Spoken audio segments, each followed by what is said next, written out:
अस्सलामुअलैकुम नाजरीन, आप लोग कैसे हैं। उम्मीद है कि अल्लाह के फजलो करम से आप लोग खैरियत के साथ होंगे। तो हम पढ़ने जा रहे हैं उर्दू की दूसरी किताब। तो चलिए हम अपना सबक शुरू करते हैं।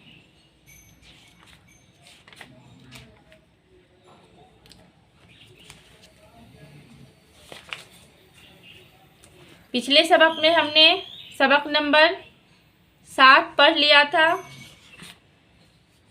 तो आज के सबक में हम सबक नंबर 8 पढ़ेंगे। बिस्मिल्लाहिर्रहमानिर्रहीम। एक मुर्गा और लोमड़ी। लोमड़ी बड़ी हीलाबाज होती है। एक रोज़ किसी गरीब मुर्गे को आ दबोचा और चाहा के मारने से पहले जुर्म इस बेचारे के ज़िम्मे लगाए। कहने लगी, तू बड़ा ही मोजी जानवर है, सुबह होने नहीं पाती के शोर मचा देता है। कुकरू कू सोते लोगों की नींद में खलल डालता है। इस कदर कान फोड़ता है कि हमसायों का तुझसे नाक में दम है। बेहतर है कि इसी वक्त तेरा किस्सा पाक करूं और सब भले मासूमों को तकलीफ़ से निजात दूं। मुर्ग़ बेचारे ने जवाब दिया, सुनो भी लोमड़ी, ना मैं किसी को आज़ार पहुँचाता हूँ, न बेफ़ायदा गुल मचाता हूँ। मेरी बांग आफ़ताब की आमद का इश्तिहार है।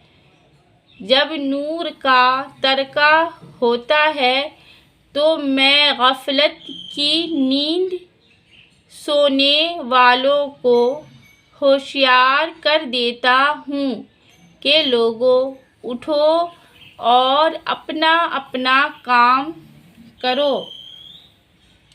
खुदा ने रात आराम के लिए बनाई है और दिन काम के लिए।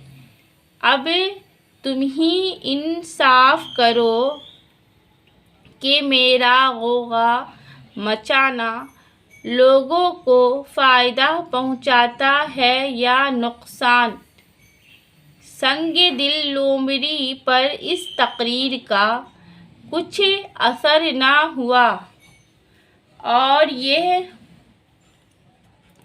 कहकर ज़्यादा बहस की फुर्सत नहीं, मेरे नाश्ते को देर हुई जाती है। बेचारे मुर्गे को चीर फाड़ कर चट कर गई।